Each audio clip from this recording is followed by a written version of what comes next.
Hey everybody, Ben here from the Bonehead podcast, and it's FAQ time. I completely forgot we were due for an FAQ in May, and it landed this week. So we left it a couple of days for everyone to kind of digest the changes, and potentially lose their minds on the internet every now and again. It's been quite interesting the last few days. Much salt. Anyway, what we're going to do is we're going to go through just the changes from the May 2021 FAQ. I think everything else out there has been very well kind of digested. So we'll just look at the things that are new for this time around. So we'll talk through them, and then I'll give my kind of overall thoughts and I guess some key watch outs for things that potentially have changed up a little bit for your favourite teams. So what we've got here is the document. It's in the show notes and in the podcast link. So just click it there and have a look, or just Google Blood Bowl FAQ. It's the May version here. So let's begin, shall we? Our team rerolls that are not spent during the first half lost for the second half, as it states that only spent team rerolls are replenished and unused ones are not carried over. You know what, I hadn't even considered that as a rule thing. Basically, it says no. What it means is that team will always start each half with their full complement of rerolls. So don't worry, you're not going to lose rerolls if you don't use them. That would be, and that's a really interesting linguistic choice there. I hadn't even considered that. Rerolls stay the same as you've probably been playing them, which is if you've got 3 rerolls on your team roster, you start both halves with 3 rerolls. If you use 3 rerolls, you get 3 rerolls in the second half. If you use 2 rerolls, you get 3 rerolls in the second half. Everything is fine. Next one we got is when the sweltering heat result is rolled on the weather table, is a single D3 rolled to determine the number of players from each team affected, or do both coaches roll their own D3? A single D3 is rolled, and the same result is applied to each team. I really like that. I mean, I think that's what we were doing anyway, but I think it's just they've done a really good job nerfing the kickoff table, making it slightly more balanced. Played a couple of games of 7s this week, and Blitz, it's just fine. And we played loads of Blood Bowl 2020, and Blitz is just fine. And sweltering heat being dropped down to D3, and it's equal for both teams. Perfectly acceptable result then. Okay, next. Is there a set order in which coaches buy inducements, or is it done simultaneously? Inducements are bought by both teams simultaneously. So the old way of lowest person buys first, etc., or highest person buys first, and then they get the difference, gone. We kind of knew that anyway, but there's another bit here. Do inducements purchased at step 4 of the pre-game sequence add to a team's current team value when CTV is recalculated when working out which team is the underdog? Yes. And there is another bit here which plays into that, which I can't remember seeing. No, it doesn't matter. So basically, when it comes to inducements, you calculate your team value. So I'm 1100, he's 1200. I get 100k in petty cash, and then we both look at our list and go, right, I've got 100k petty cash and I've got 50k in my treasury. You know what, I can spend that 50k and buy a wizard. And my opponent's looking at his treasury and he's got 50k in there, and he's thinking, you know what, I need a keg for this match. I can spend that. And there's less maths to do overall. It's not as formulaic as the old way, but I don't think it's the worst thing in the world. And it does mean that if you've saved up cash, you can spend it in a match instead of, if I spend this cash, I'm going to have... It's interesting. It's an interesting way of doing it. I don't hate it. It's going to be fine. Then, once you've bought stuff, you recalculate your current team value, and that difference is used for underdog bonuses for rolling on the prayers to Nuffle table. So, in that example, if I had 100k petty cash, and then I spent 50k, and my opponent spent nothing, well, I'd be over 50k on my CTV, and they would get a prayers to Nuffle, which is fine. It's going to happen every now and again, I think. What happens if a team cannot nominate a kicking player as all their players are on the line of scrimmage or in a wide zone? Just pick a dude from the line of scrimmage instead. I wonder if that's going to affect how kick works. Haven't looked into that. I think kick might say can't be used unless you're can't be used if you're on the line of scrimmage, which again is the proper thing, I think.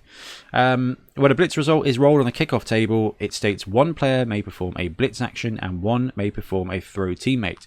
Are these included in the D3 plus 3 players that can be activated or additional? These are included in the D3 plus 3, which I think none of you will be surprised by. Can a coach attempt to argue the call if a player is sent off as a result of the officious ref result on the kickoff table? No. So if your coach is sent off, you cannot argue stuff. Again, I think that just confirms how most people would play it. Just bringing up the kick skill on my phone, because I think that's quite apt for us to look at now. If this player is nominated to be on the kicking player, you may... Interesting. If this player is nominated to be the kicking player during a kickoff, you must choose to halve... Oh, you may choose to halve the result of the d6 to determine the number of squares that the ball deviates.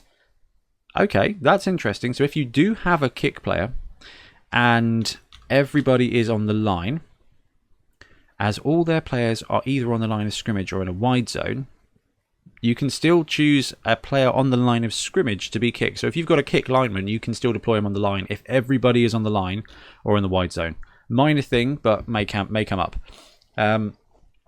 If a tie is rolled for pitch invasion, is a single... Oh yeah, if it is a single D3 roll to determine the number of players from each team affected, or do both coaches roll a separate D3? Single D3, same as Sweltering Heat. The rules for team turns state that a team turn ends when all eligible players have been activated. However, the rules for player activation state that coaches are not obliged to activate a player. Does this mean that coaches can choose to end their turn without activating all of their eligible players if they wish? Yes. So, fantastic to have that confirmed. Okay, we've got a meta one here. What exactly is a blitz action? A blitz action is a single declared action that comprises both a move action and a block action. If a player declared a blitz action is forced to lose its action, then it will lose the entire blitz action. That is going to come up in a second. Does a player that declared a blitz action have to perform the block action as part of their blitz action, or can they choose not to? They may choose not to, however, this will still use the team's blitz action for the turn. Same as it used to be. That's good. Can a player declare a blitz action even if they have no target in range? Yes. They must still declare a target of the block action even if there is no target in range, and this will still use the blitz action as necessary. So you can still rage activate a Minotaur even if no one is in range to punch them, and you can wander off and do your very own thing. That's going to be useful for all those animal savagery players out there, and wild animal, to be fair. Well, we've done that, that's fine. When resolving a throw-in, is the square in which has the Blood Bowl logo from the throw-in template on it treated as the first square or as square 0? So this one says that first square is treated as 0, and you are instructed to pass go, collect 200 gold pieces, and turn to page 51 of the book where we got the graphic, and we can just double check that nothing major has changed there. I don't think it is. I think that's basically what happens before. I don't know. I guess that clears it up nicely, actually. So square 0 is the last square the ball was wholly on the pitch, and that becomes square 0. So depending on how you've been doing it, it may give you an extra square on the throw-ins. That's going to be a little bit tougher for 7s than 11s, but it'll be fine.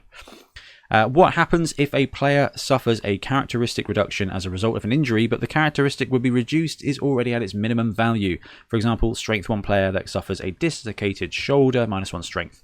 If a player that suffers a characteristic reduction is already at their minimum value, it cannot be reduced further. Instead, we hate you and roll again on the lasting injury table until a different result can be applied. So that sucks. There's definitely been times where you're like, my Edge 1 dude got Edge busted. Down to Edge 1, it's going to be fine. And these days, sorry, like, you know, it'll be Edge 6+. Right, you know what? You just roll again until something else happens. So Snotlings getting permanent injuries, you know, definitely a very bad thing. But they're 15k, so maybe just buy another one. If a player converts a deflection into an interception, will they gain 2 star player points for the interception or 3 star player points, 1 for the deflection and 2 for the interception? It is 2 total. Basically, you get a deflection or an interception, whichever is better, which I approve of and I think makes sense. So what have we got next here? What happens if a player rolls a random skill and gains one they could take but couldn't actually use, such as if a player with a no hands trait gained the catch skill? In these instances, roll again until they gain a skill they could actually use. That is fantastic. I really like that. I just really like that. I think that's useful. So you can go and try and get a random dodge result for your white, and if you get you know, diving catch or something like that, you can just re-roll it. So we might have to run the numbers there to see how likely it is for your white to get blodge, because blodge step with foul appearance is pretty sweet. Can players that are prone, stunned, or have lost their tackle zone still use skills such as dodge, block, sidestep, or wrestle? No. So this is a big takeaway from this that I think a lot of people knew about anyway, but it's nice to have written down nice and clear. No. A player that is prone, stunned, or has lost their tackle zone, okay, so Hypno Gaze, Bonehead, Animal Savagery when there's no one to punch, cannot use any skills or traits unless it's specifically stated that they can. So, for example, foul appearance says this always works forever and ever, amen. Not the case now. So, no. If you Bonehead, you lose block. If you get Hypno Gaze, they lose blodge. So, Hypno Gazing Wood Elf War Dancers could be a really good way to destroy them. So, good pick-up here. This is really key. We've already learnt the hard way that Mighty Blow doesn't work on defense. Now, none of your skills work if you don't have tackle zones. So, definitely going to be a little bit crunchy on the pitch sometimes. You're going to have to be like, actually, that Bonehead guy doesn't get to use their traits or skills. So, potentially loses block if you've got it. Mighty Blow as well, unless it says you can use it. So, it's going to take a bit of reading, but I don't think it's going to be long before we figure it out. If a player attempts to dodge away from a player with the diving tackle skill and fails the dodge roll, but then uses a reroll and succeeds, can the player with diving tackle use this skill on the reroll attempt? Yes, so diving tackle works the same way it used to, which is you get to apply it to either one or both.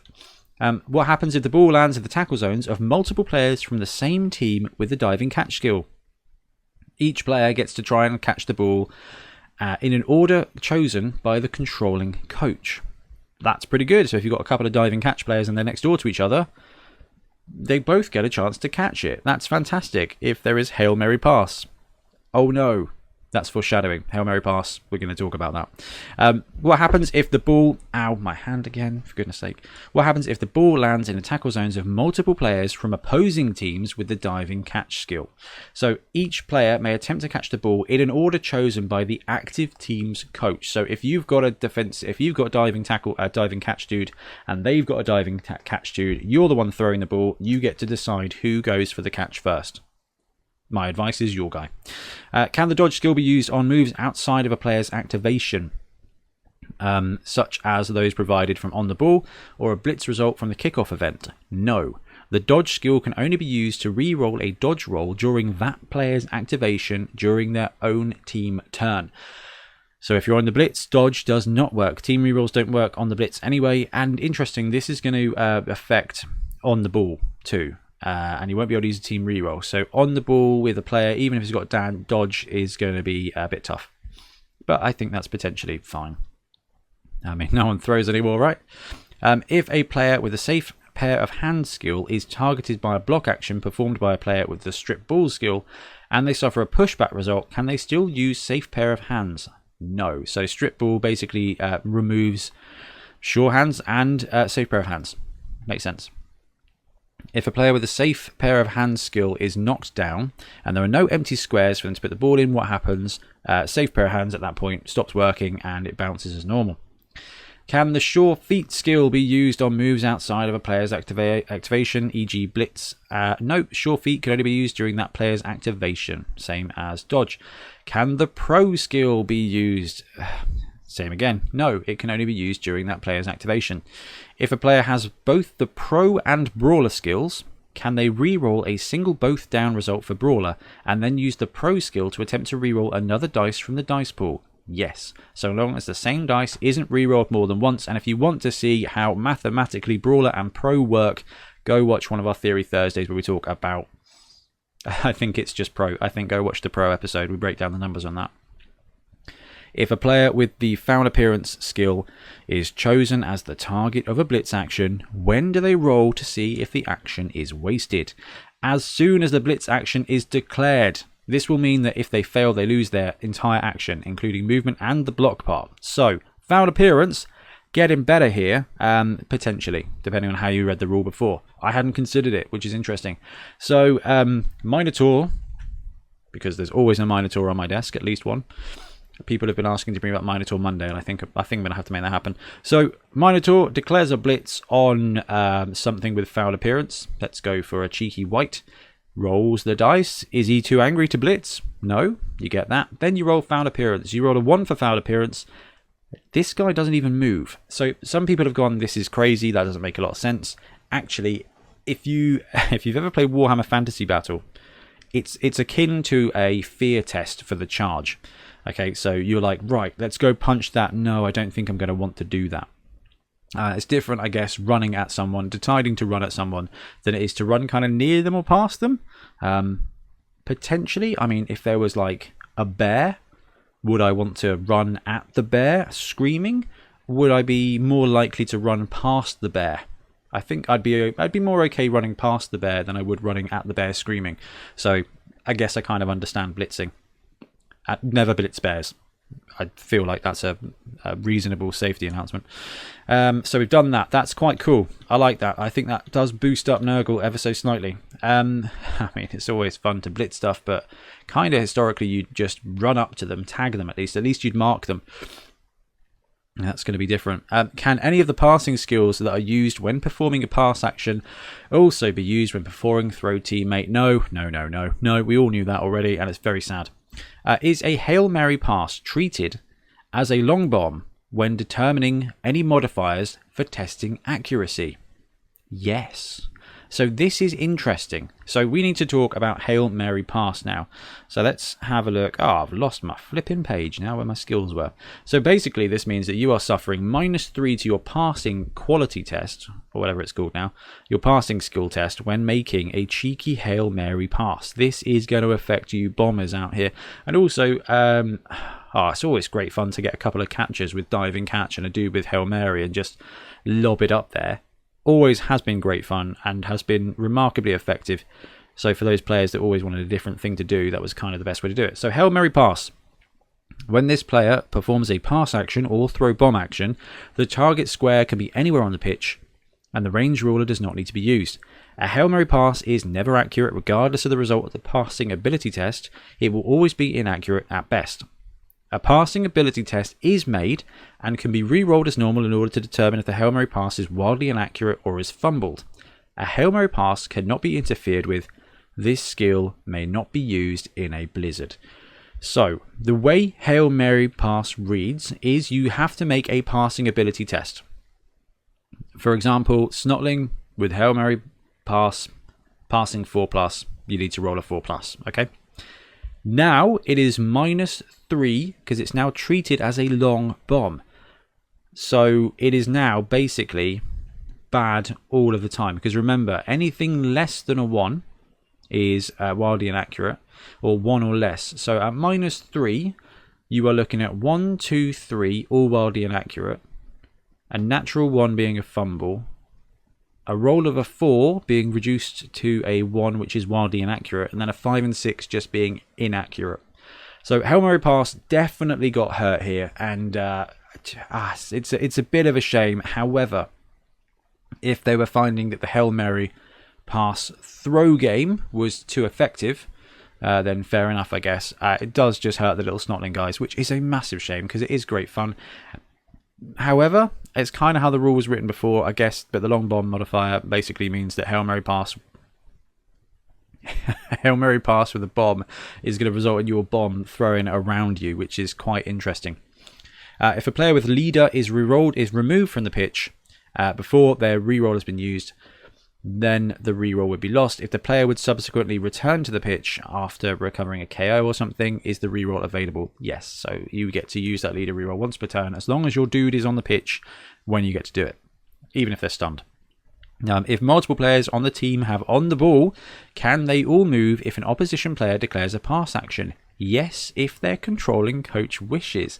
So this is cool. So we finally got an argument for a couple of people to have on the ball, or a couple of chameleon skinks on your team, because if someone throws a pass, they get free movement. But remember, as we've seen, you don't get to use pro or dodge if it isn't your turn on your activation.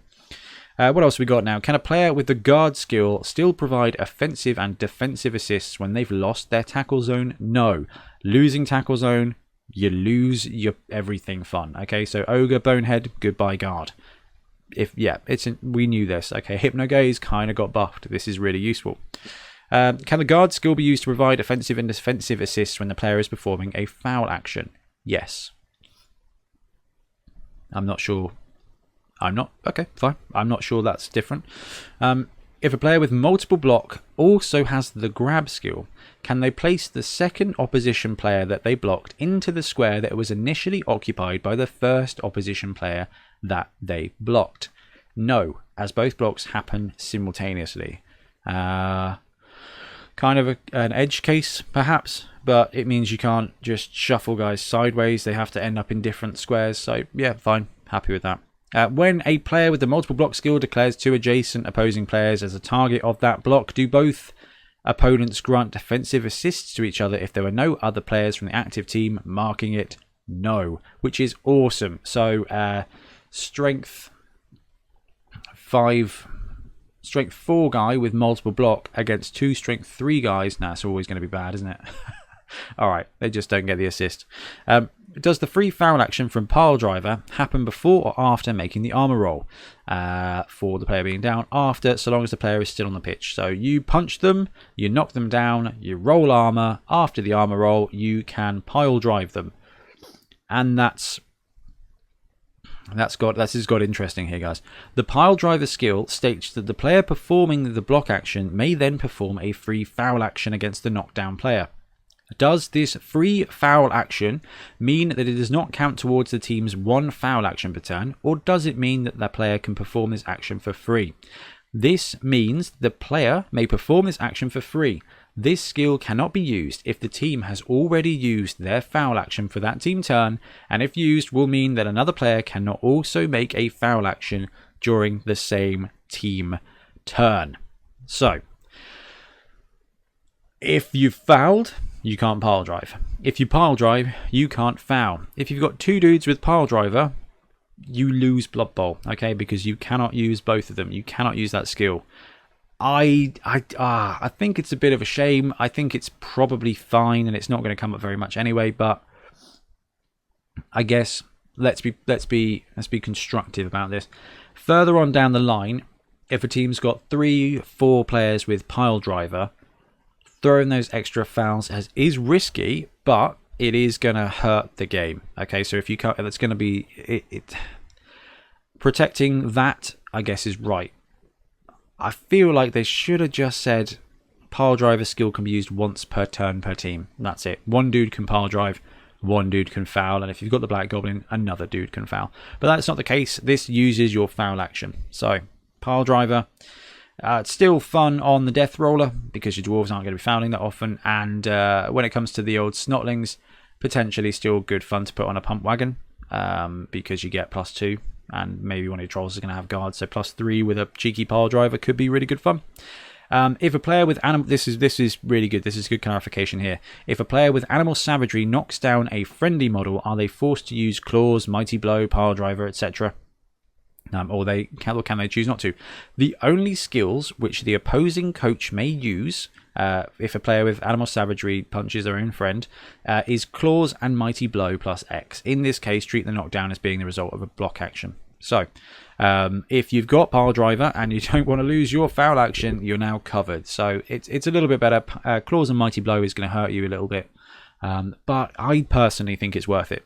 If you've got a rat ogre that needs to blitz and it's going to cost you a snotling or a line rat, you know what? I'm okay with it because they were probably going to die anyway. And this way, I get to attack with my strength 5 frenzy claws mighty blow dude. So I'm alright with that. If a player with animal savagery knocks down a teammate that hasn't activated yet during their turn, can the knockdown player still activate it provided they haven't been stunned or removed from the pitch? Yes, they can. So it doesn't cause turnover. Just they get to stand back up if they've still got legs. What assists, if any, does a ball and chain player receive when they are forced to block a friendly player? None. If a player deflects a bomb but fails to convert it into an interception, will it scatter from the square they are in, or will they drop it? It scatters from the square they are in the same way as a deflected ball, which is fine. Which means they don't drop it in their square, it drops next door to. It's going to be bad for them anyway, but it's always worth a shot, isn't it? Can a player with the chainsaw trait choose to perform a standard block action instead? Yes, but not very fun, is it? Can a player with hypnotic gaze perform the Hypnotic Gaze special action in the same activation in which they've declared something else, block, blitz, etc. No, Hypno Gaze is a special action and therefore must be declared at the start of player's activation. Like all other actions, the Hypno Gaze special action allows the player to move before they perform the Hypno Gaze special action if they wish. That's fine. So you can't blitz then Hypno Gaze. That would have been fun.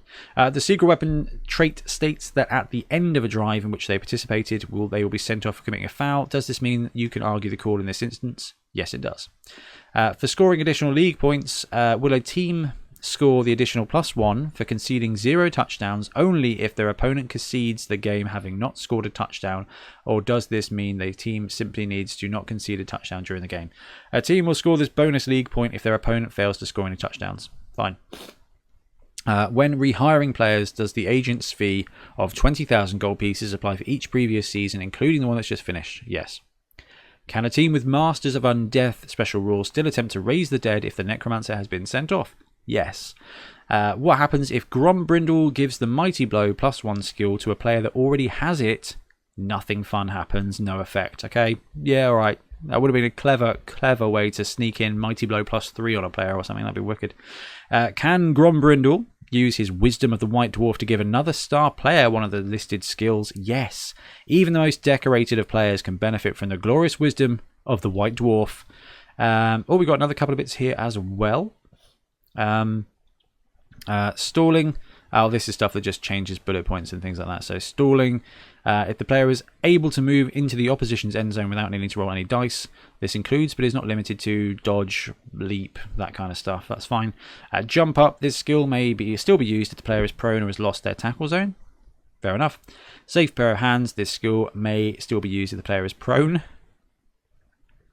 I wonder if that's just a sequencing thing, so they get knocked prone, then they put the ball down, potentially.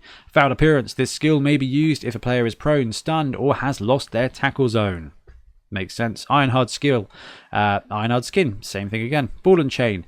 This trait must still be used if a player is prone or has lost their tackle zone. So we're doing a lot of tackle zone stuff here. Bombardier. Any standing players hit by the explosion are placed prone. Loner X+, this trait must still be used if a player is prone or has lost their tackle zone. Regeneration, this trait must be prone, stunned, tackle zone, still works. Right stuff, the same again. Stunty, the same again. Timber, the same again. Wizard, here we go. Page 94, Wizard. You may cast this spell at the end of either player's team turn, before the next team turn begins. So you cannot wizard ball them at the start of their turn, only at the end of yours.